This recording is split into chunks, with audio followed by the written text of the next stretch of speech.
है, ये बिल ना तो मार्बल से रिलेटेड है ना ये किसी से रिलेटेड है। ये बिल जो है वो सरकार इसको ईएनए को जीएसटी से निकालने के ऊपर ये बिल है। अपन बिल पे डिस्कशन करें ना कि रेट्स के ऊपर।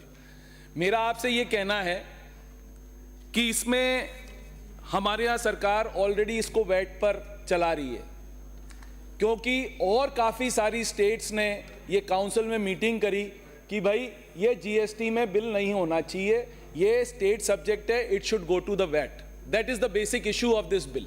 ये समझना पड़ेगा विदाउट डिस्कसिंग कि भाई हम क्या करना चाह रहे हैं। अब इसमें जो इनने पॉइंटर्स डाले हैं, जो इनने डाला है, जैसे ये 4th पॉइंट में ईज ऑफ डूइंग बिजनेस बिल्कुल खत्म करना चाह रही है ये सरकार। इनने क्रेडिट को रिस्ट्रिक्ट कर दिया है टाइम लिमिट में। जो ये पॉइंट नंबर 4 है उसमें क्या है, कई बार कंफ्यूजन में हम कोई टैक्स नहीं भरते हैं सपोज, और मेरे को आप ये कहते हो कि साहब आपने ये गलत करा, तो मेरे को कम से कम आईटीसी लेने का तो मेरा हक होना चाहिए ना, क्योंकि मैं आईटीसी तो लूं। मेरे को आप आईटीसी भी नहीं लेने दे रहे हो और उसको टाइम को रिस्ट्रिक्ट कर रहे हो। इसमें आपने टाइम लिमिट डाल दी है। Why do you want to restrict my time? आप रिस्ट्रिक्ट ही मत करो इस टाइम को। लेट मी अलाउ कि मेरे को जो आईटीसी है, let me allow to take the ITC. आप आईटीसी नहीं लेना चाह रहे हो, you are restricting my time. यदि मैं कर रहा हूं, इसको ओपन करिए, इससे आपको कोई फर्क नहीं पड़ेगा। इसको रिस्ट्रिक्शन को हटाइए कि it has to be time limit, उस टाइम लिमिट को कम करिए। दूसरा पॉइंट नंबर 5 16C, ये 16(6) है। आप क्या करते हो, रजिस्टर्ड डीलर को आपने अफसरों को इतनी पावर दे दी कि वो आपका रजिस्ट्रेशन ही कैंसिल कर देते हैं। रजिस्ट्रेशन कैसे कैंसिल कर सकता है? यदि आज सेलर मेरे को कोई माल देता है और जो गलत है और मैं उसको रिप्रोसेस कर देता हूं, वो बिल यदि गलत है, तो मैं उस बिल का पेमेंट यदि मैंने बाय चेक करा हुआ है तो that means I have bought that. May be the seller is not giving you the right bill, तो आप सेलर के खिलाफ कार्रवाई करो। इसमें डीवाई बेथल का केस है मद्रास हाई कोर्ट का, उसको आपने उसके हिसाब से चलना पड़ेगा। आप अपने यहाँ कैसे लगा सकते हो? जब हाई कोर्ट ने रूलिंग दे रखी है तो उस पर आप कैसे कर सकते हो ये? तो this is absolutely wrong. You have to take डीवाई बेथल का जो केस है मद्रास हाई कोर्ट का, उसमें आपको लेना पड़ेगा। और उसमें आप एक चीज और मांगने लगे हो कि भाई आप हमें टोल नाकों की रसीद दो। अरे व्यापारी आपको कहां से टोल नाकों की रसीद देगा यदि ट्रक के अंदर कोई माल आ रहा है? How can I give you toll नाके की रसीद? मैं किस ट्रांसपोर्टर के पास जाऊंगा और टोल नाकों की रसीद लूंगा? तो सरकार ये जो काम हो रहा है, ये जो इनने पॉइंट करें 16(6) में, this is absolutely wrong. This is the precedence of the DY Beathel Madras high court के अगेंस्ट आप इसको कर रहे हो। दूसरा है 6 नंबर जो पॉइंट है, उसमें आप बिल्डिंग पर आईटीसी नहीं देते हो। वेल टेकन, आप बिल्डिंग पर आईटीसी मत दो, बट आप आईटीसी मुझे लिफ्ट पे तो दोगे। यदि मैंने गुड्स लिफ्ट करा रखी है और गुड्स के लिफ्ट से मैं गुड्स इधर से उधर करता हूं, that means I am shifting goods from one place to the other.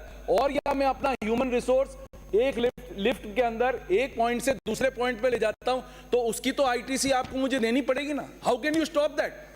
आपने वो आईटीसी रोक रखी है, उस पर आपने लोगों को आईटीसी को आपने दिया, उस पर आपने पेनल्टीज लगा दी। No one is there to listen to the penalties कि भाई ये पेनल्टीज क्यों ले। आप बिल्डिंग पे मत दो, बट आप लिफ्ट के ऊपर केसेस जितने आपके पास पेंडिंग है उनको खत्म कराइए। उनको आप क्यों नहीं खत्म कराना चाह रहे?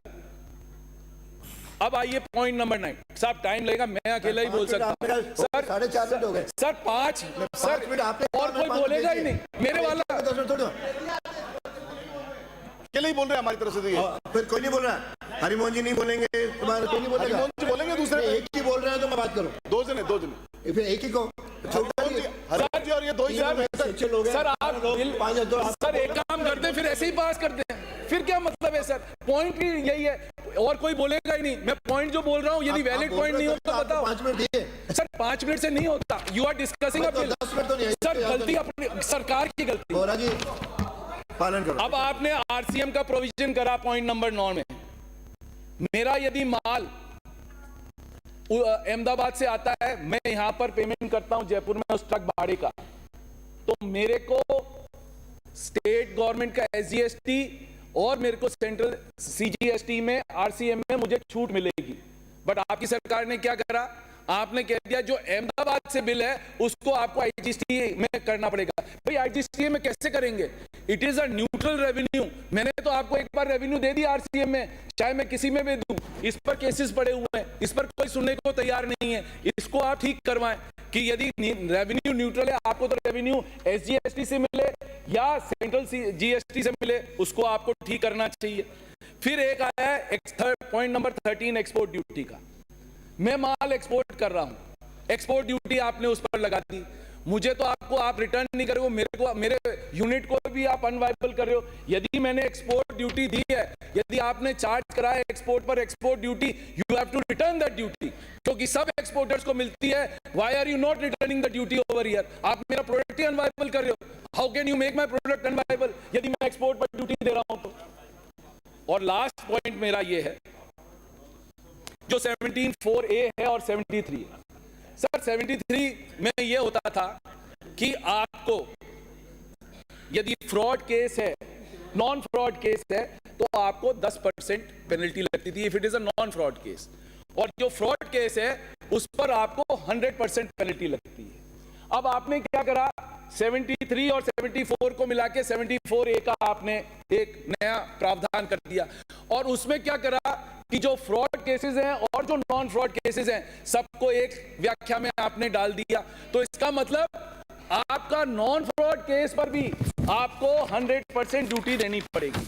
और ये पॉइंट नंबर 25, 31 मार्च तक एमनेस्टी है। सर देखो, काम इतना लंबा काम करें तो ढंग से करें। विद्वान है कि आप इसमें 1 घंटा बोल सकते हो। सर नहीं, 1 घंटा नहीं बोल रहा, लास्ट पॉइंट। लेकिन अब मेरी सीमा है, आपकी सीमा है, मेरी भी सीमा है, मैं नहीं बोल रहा। 3 बिल के बाद अप्रोप्रिएशन बिल भी है, फिर अप्रोप्रिएशन बिल में कोई नहीं बोल पाया। सर 31 मार्च को, एक सेकंड बस, लास्ट वन, 31 मार्च को आप एमनेस्टी लेके आए 17, 18, 19, 20 की नॉन फ्रॉड केसेस पर। मेरा सिर्फ आपका कहना है, आपने इसको 6 मंथ्स के लिए कह दिया कि भाई इसको आप एक साथ पेमेंट कर देंगे, वन टाइम सेटलमेंट कर देंगे। आपका पोर्टल ही नहीं चल रहा है, तो 31 मार्च तक हम पेमेंट कैसे करेंगे? आप पोर्टल को सुचारू करो और इसको 3 महीने के लिए आप और बढ़ाओ, जिससे कि हम उसका पेमेंट कर सकें, जिससे कि काम आगे चल सके। मैं इसीलिए चाहता हूं कि आप इसको जनमत के जानने के लिए भेजें सरकार के हमारे पास। अब हरिमोहन जी का तो नंबर गया, इन्होंने एक ही बोलेगा हमारी ओर से। आपके शब्द हैं, सदन में रिकॉर्ड